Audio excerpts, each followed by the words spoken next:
thought one team played very, very well tonight, and it wasn't us, unfortunately. I was flabbergasted at how inept we were in many areas of the game. Not for effort, but we just didn't execute, and we lost every battle for loose pucks. So, all in all, it was I don't think one of my guys, I don't think there was one guy on our team that had a good night tonight. And a lot of it had to do with how hard BC played and how they jumped us, and they made us jumpy with the puck. We didn't execute with the passing at all. I was really impressed with them. I was really disappointed and actually surprised at our club. If I told you this morning you'd have 5 goals and 15 power plays, I bet you'd take your chances. Yeah, well, the fact is we got a couple of power play goals, but we roped it up ourselves. They did a great job killing penalties. Even though we got a couple of power plays, they did a great job killing penalties. And they got at will on their power play. So they won the power play game in a lot of ways. They took us a lot of stupid penalties, but they won the power play game at both ends, offensively and defensively. Is this just a function, Jack, of a young team tonight for you? Well, we haven't had a stinker all year. It was just too bad we had a stinker in front of a big crowd, in front of our big rival. But a lot of that has to do with that's a real experienced, talented team. It's the reason why they were preseason picked to be the #1 team in the nation. And they had it cooking the other night when I saw them play, and they had it cooking tonight for sure. So it had a lot to do with us being a little jumpy. You know, once we fell behind right off the bat, and that kind of just, wow, here we go.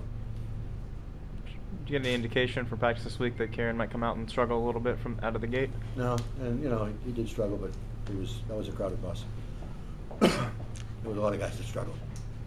But because of the nature of the rivalry, do you feel like, especially towards the end of the game, the referees got kind of whistle happy? I don't comment on the referees, except on the ice. Any idea what you're thinking about for goaltending for tomorrow night? We'll come back with Karen, I'm sure. Coach, what do you say to your guys to motivate them to play well tomorrow? I told them to forget tonight. It was a stinker. I mean, you know, the only thing we got is, you know, it isn't what happened to us tonight. It's how we react to what happened to us tonight. That's the only important thing right now. Jack, are that the best teams move the puck on the power play against you this year? I would have to say absolutely, because we haven't given up many power play goals, and they picked us apart pretty good tonight. Was the goalie swap just Kieran's performance, or was it kind of getting? No, it was a little bit of both. You know, we weren't playing well in front of him either, but I just wanted to.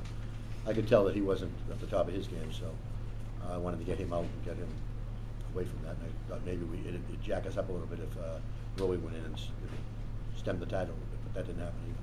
Was the 9 goals allowed? Was that more about the defense or more about the goaltending, or just an overall? Pick a position. Pick a position. Face-offs lost, on-block shots, turnovers by defensemen, turnover. You know, not possessing the puck, giving it up, and a whole bunch of things. We didn't have a great night in the goal, that's for sure. We didn't. That was helped along by how poorly we played in front of our goals. Strong moments in the third period. Got some goals. Got back Game in was the over. Game was over. That third period had no indication of what's going to happen. You know, that game was over. I'm glad we didn't die. I'm glad we kept competing. I'm glad we got a few goals. It's good, nice to have guys get on the score sheet, but all in all, the game was over. No questions? Thanks.